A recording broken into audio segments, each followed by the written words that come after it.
Bienvenidos amigos a una edición más de Hablando Claro, su programa de política de Megavisión y Diario del Pueblo. Denle like a este video y suscríbanse para que estén en cuenta de todas las informaciones que tenemos para ustedes. Vamos a darle de inmediato la bienvenida a nuestro invitado del día de hoy, el profesor Carlos Casanova, analista político, abogado, columnista, tiene amplio repertorio, amplio currículo, profe, bienvenido. Y de visita siempre permanente aquí, o sea que... Fuente directa de Hablando Claro.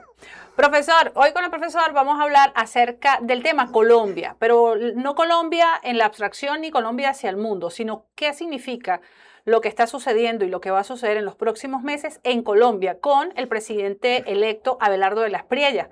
Hay varias expectativas en frontera, hay varias cosas, pero empecemos hablando, profesor, Abelardo de la Espriella en estos días anunció un empalme en las regiones y en ese empalme la primera región que visitó fue Norte de Santander. Los números le favorecen. ¿Cuál es su lectura? Bueno, claro, tiene que visitar Norte de Santander porque es la votación más alta de todos los departamentos. Y viene precisamente por dos razones. Uno, por lo que significa el Norte de Santander con Venezuela y lo que significa el Catatumbo y la Guajira. O sea, tiene allí una geopolítica interna bastante importante. ¿Por qué? Porque el cuestionamiento que tiene Estados Unidos sobre Colombia es las 300.000 hectáreas de siembras de coca. Así es. Entonces, ¿qué sucede? Que, por cierto, el presidente Petro, después que fue a hablar con el presidente Trump, al llegar empezó a bombardear plantaciones. Entonces, por qué visita la zona? Porque va a reactivar todos los operativos militares que tienen que ver con la lucha contra el narcotráfico, la siembra y todos estos elementos. Vale decir, va a establecer un cordón militar en la zona que tiene que ver con la parte de la Guajira. Y de hecho ese día, profe, él anuncia que el ministro de Defensa es un general retirado norte santanderiano también. Su nombre, yo lo noté por aquí, Jorge Eduardo Mora López, es el ministro de Defensa del norte de Santander. Correcto. Entonces, ¿qué sucede? Entonces, en principio viene a compasarse con la declaración conforme al cual le dio a los capos del narcotráfico, les dio un mes de plazo para que abandonaran Colombia y los reportes van indicando que se han movido efectivamente de Colombia a otros países. Por cierto, no se menciona Venezuela, cosa que es bien importante. Entonces, esa visita tiene geoestratégicamente una connotación y por el otro lado lo que significa electoralmente para él, vale decir, el primer bastión del departamento que le dio más votos, a donde tiene que poner el oído, donde palpita el corazón, porque el norte de Santander de Colombia es el departamento con más crisis política y social. Entonces tiene que ir a atender básicamente el tema del norte de Santander. ¿Cómo debería hacerlo? Hay un debate muy viejo en Colombia, del cual nosotros como centro de frontera hemos participado, es que Colombia no puede planificar el desarrollo del norte de Santander sin mirar al Táchira. Así es. Y tradicionalmente lo han hecho al contrario, lo han pretendido desarrollar de espalda a Venezuela, de espalda al Táchira. Entonces todo esto tiene que ver con una nueva reconfiguración de los elementos que tienen que ver con el comercio, con la industria, y eso pues por supuesto pasa por afinar estrategias de comercio e intrarregional. Profe, pero eso pasa, eso que usted está diciendo es interesante, pero también pasa la semana pasada, hubo la eliminación por parte del Congreso del decreto que establecía la zona económica binacional de frontera. Ya hay voceros regionales y del norte de Santander diciendo que es lo mejor que pudo pasar. ¿Cómo hacemos esa interpretación? De que se cierra, por un lado, un mecanismo que obviamente fue impulsado por el presidente Petro, pero no, por cuestiones nunca se pudo materializar. Pero ¿no es también darle como la espalda a eso o él va a crear otro mecanismo? ¿Cómo lo ve? No, fíjese, lo que sucedió es con el presidente Petro. Lo que la Corte Constitucional elimina, ¿verdad? Es la posibilidad de que el presidente Petro por decreto avance con la zona. Entonces le dice, no, ese acuerdo internacional tiene que ir al Congreso. O sea, todos los acuerdos internacionales, porque el presidente de la República es presidente del gobierno y jefe de Estado. El jefe de Estado compromete a la nación en el derecho internacional, pero sus acuerdos y sus actos tiene que refrendarlos el Congreso. Mm. ¿Por qué el Congreso? Porque el Congreso es donde está la representación plural del país. Eso fue exactamente lo que no hizo. Entonces lo que le están anulando es de que pueda seguir con el decreto él. Tiene que someterlo a veredicto del Congreso de la República para que entonces sea la República la que, aprobado el acuerdo, pueda seguir avanzando. Y ahora mirando Colombia con Venezuela, en este mes, creo que un mes largo que tiene el presidente electo, ya será el 7 de agosto que finalmente tenga la investidura formal, pero él ha sido polémico, ya ha generado polémica hacia Venezuela. En principio, y de hecho en campaña lo decía, que él desconocía el gobierno, pero ayer en la transmisión que hizo especial en el marco de la independencia de Colombia, el 21 de julio, él nombró, ya dijo quién va a ser su embajador en Venezuela. Es un economista, es un empresario. Eso también, eso es validar el gobierno que está. Es decir, cuando el embajador venga a Venezuela y tenga que hacerlo por protocolo, entregar las credenciales, se las va a entregar a la presidenta encargada, Delcy Rodríguez. Está como suavizando este discurso Abelardo antes de ser presidente finalmente, de tener la investidura. Pues, ¿qué sucede? Es que una cosa es cuando yo soy solamente político, ¿verdad? Y otra cosa es cuando yo soy presidente electo y otra cuando soy presidente titular. Una de las cosas que es indispensable recuperar es el lenguaje profesional. Vale decir, el lenguaje diplomático es exactamente diplomático porque yo resuelvo diferencias contigo en un lenguaje a donde no hay ofensas, a donde tenemos que obligatoriamente entendernos. Yo tengo que saber por qué tú me estás diciendo algo, tengo que saber tus razones, ¿verdad? Y tú igual tienes que entender las mías y avanzar en la construcción de una verdad que nos acerque. Bueno, ese es el lenguaje diplomático. El lenguaje de los presidentes es ese precisamente.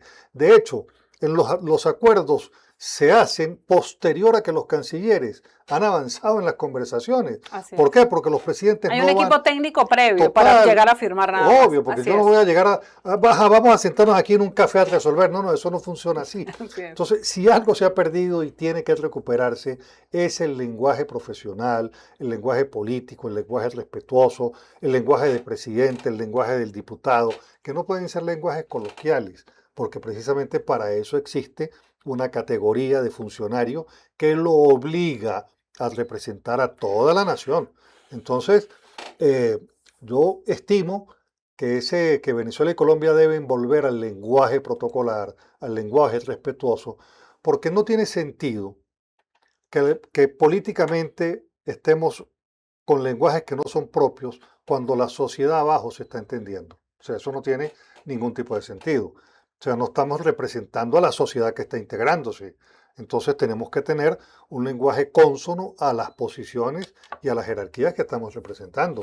Y sobre todo en el tema económico, porque fíjese que la semana pasada en el estado Táchira en San Cristóbal, a través de la Cámara de Comercio, de Industria y Comercio, hubo una actividad interesante con empresarios y funcionarios de la alcaldía de Cúcuta. Ya, entre ellos, no era el Estado, no era el gobernador, no era el gobernador de aquí, no eran cancillerías, eran ellos como empresarios porque lo ven. Y la semana pasada también, hace una semana, Fede Cámaras también tuvo una reunión importante con empresarios, representantes de los gremios de Norte de Santander. Entonces es lo que usted dice, abajo la gente necesita, los empresarios sobre todo necesitan interconectarse. Total. Pero siempre ha habido un tema entre Caracas y Bogotá que no terminan de concretar. Un lenguaje que en la práctica, mire, ¿cómo se analiza esto en las categorías académicas o las categorías de investigación? Usted lo analiza desde el punto del derecho, desde el punto de vista político o desde la sociología del conocimiento y la sociología general. Fíjese lo que le voy a explicar. El tiempo del cierre de los puentes, ¿verdad? ¿Cómo no? Los puentes estuvieron cerrados. Pero toda la mercancía que de Colombia llegó al norte de Santander pasó a Venezuela. Así es. Eso es integración voluntaria.